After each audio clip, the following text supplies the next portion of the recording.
What is up, guys? It's Phantom here today, and today we have a video debunking something. I haven't done this in a very long time, but pretty much Kotaku has wrote an article talking about Kingdom Hearts, and it's not in the most positive of light, trying to say that the new Disney film Wish will affect how Kingdom Hearts will be run from here on out. And I'm here to tell you this is absolute bullshit, and you can dismiss this article as soon as you can, because as we get through it, we find out more or less because the Easter egg scene in Wish, they think that will somehow be able to connect with the Kingdom Hearts franchise. First of all, if you played through Kingdom Hearts 3, you know that we're going to have more of an expansion on Disney World in general, and not just Disney properties. We may have other properties that Disney owns, like we've seen something that hint at Star Wars, that hint at Marvel or whatever from the Kingdom Hearts 4 trailer. But what they're saying is that Wish will have direct consequences for Kingdom Hearts, as if can't be like three separate properties that deal with the multiverse in different Disney movies. But you know what? I know you guys hear me just talk and say a bunch of stuff, but let's actually seep through this bullshit article. So, the 60-second film released by Walt Disney, damn, that is a lot of movies, is a bad movie. The film is meant to celebrate the studio's 100th anniversary, but instead it's incoherent story and reliance on millennial cliches for cheap jokes, and some off like it was fed off into an AI generator and spat out into the big screen. And the music, always a staple in this movie, has some really lovely parts that are sadly weighed down by terrible lyrics. As you can tell, they are really just forcing their opinion onto this article. And first of all, we know Kotaku and Polygon and stuff, they don't really have a high opinion on Kingdom Hearts in general. So if they're going to do this to just a Disney movie in general, why would they care about what's going on with Kingdom Hearts 2? Overall, Wish is a hot mess, but for Kingdom Hearts fans, its core premise could have significant implications for the Square Enix Disney and Final Fantasy crossover. That is if Tetsuya Nomura and friends decide to incorporate it into future Kingdom Hearts games.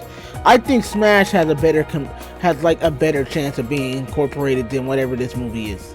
Or if it becomes a world, then they're not going to focus that far onto what the little Easter eggs is. But let's get on to it. I'm just talking shit. So I'm not going to read this. It just gives you an idea of what Wish is about. So I'll try to summarize it. Or not, I'll read it. Wish is set in the Kingdom of Rosa, where the King Magnifico, a sorcerer with the power to grant wishes given to him by the common folks, hoards wishes as a magical orb and refuses to grant ones he doesn't believe will be good for the kingdom. When the citizen turns 18, they give Magnifico their wish for safekeeping in his study until the day he decides to grant. Jesus Christ, this does sound like a boring ass movie. I'm kind of glad we're going to just skip over it. Basically, stuff happens. I didn't watch this movie. I didn't want to be bored. So, but what does this have to do with Kingdom Hearts? This is where we need to pay attention. As Asha learns more about the wishes in Magnifico clutches, it becomes clear that some of these wishes have to do with events that lead into various Disney movies. One Rosa civilian wants to fly, wear a green tunic, and is named Peter, like Peter Pan. Again, this is an Easter egg. It's not gonna actually affect anything outside of this movie. Asha's pet goat, who gains the ability to speak because of the magical shenanigans, wishes for a place where all mammals live equally, in referencing to the idyllic vision of 2016's Zootopia. Again, this movie came out during the anniversary for Disney, right? Why wouldn't you want to put Easter egg that hint at other Disney movies? Second, that would mean that, the Tangled world and the Frozen world are connected, because we see at the end of the Frozen movie, we see that Rapunzel and Flynn are in that movie. Like, it's just a little Easter egg, and you literally would have to look like freeze frame the movie just to see those characters. But yeah, equally referencing that, Asha herself becomes a fairy godmother and dons a cloak similar to the character from Cinderella. Now, could this lead into some way for it to be implemented in Kingdom Hearts?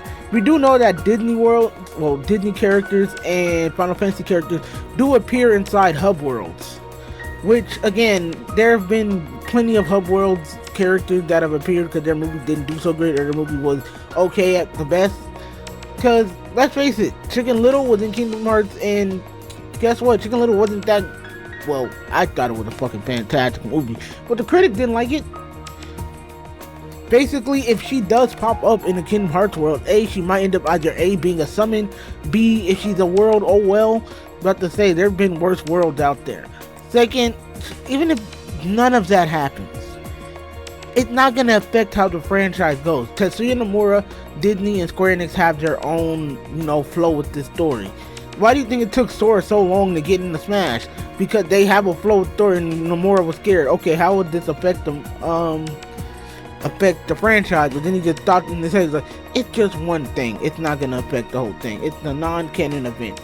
So yeah, I don't see why they sat there and made this whole article talking about it.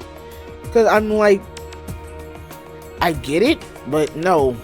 Because at the end of the day, they have had Disney characters pop up that have been summoned, that have been little Easter eggs. Shoot, Toy Story was the Easter egg for Kingdom Hearts 2. But I'm going to read this last bit of the article and debunk that really quick. So all of this and the 90 minutes of other Disney movie references is a part of the purpose of Wish. To celebrate Disney's history, there's a large implication here. Rosa is at the center of the connected Disney universe, according to co-director Chris Bunk and Von Versenten, as well as co-writer Jennifer Lee. Wish isn't hardwired as a multiverse launchpad, but it does imply that characters like Peter Pan, places like Zootopia, and songs like When You Wish Upon a Star, Dreams of Citizen of Rosas. Prior to this, Disney has featured occasional crossover details before, like Frozen featuring See? They even kind of contradict themselves. Shot what Disney has mostly acknowledged as cute nods, but Wish makes an entire plot point out of Disney's most beloved characters in the world having an inception within its kingdom. This raises question as to how this world would function in a potential, and this is what I'm saying. I'm saying this. Kingdom Hearts is its own multiverse. Sort of. Let me explain. At the end of Kingdom Hearts 1, we have the end of the worlds, which is pretty much like at the edge of the world, like we're done here, until other worlds get discovered. Then you find out some worlds, which we find out in Dream Drop Distance, are actually sleeping, right? And I know it sounds weird when you hear it, but just follow me here. Just go, take a walk with me here. Then we find out that there is a death in the end of the world for Kingdom Hearts, and that's the final worlds. Even if they flip the script and have Quadratum, you can say that Quadratum, and if they do this, they literally can just say that Quadratum in that Disney movie world, whatever the fuck it's called, literally has an involvement with it. But I don't think they will. Y'all have to remember that a lot of things can coexist at the same time.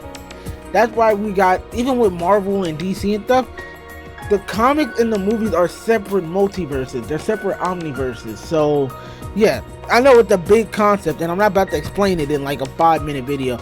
But no, again, don't take this article too seriously. Again, I want to say, I just wanted to make this video because I see a lot of YouTubers that have never really even covered Kingdom Hearts talk about it and give false information on this.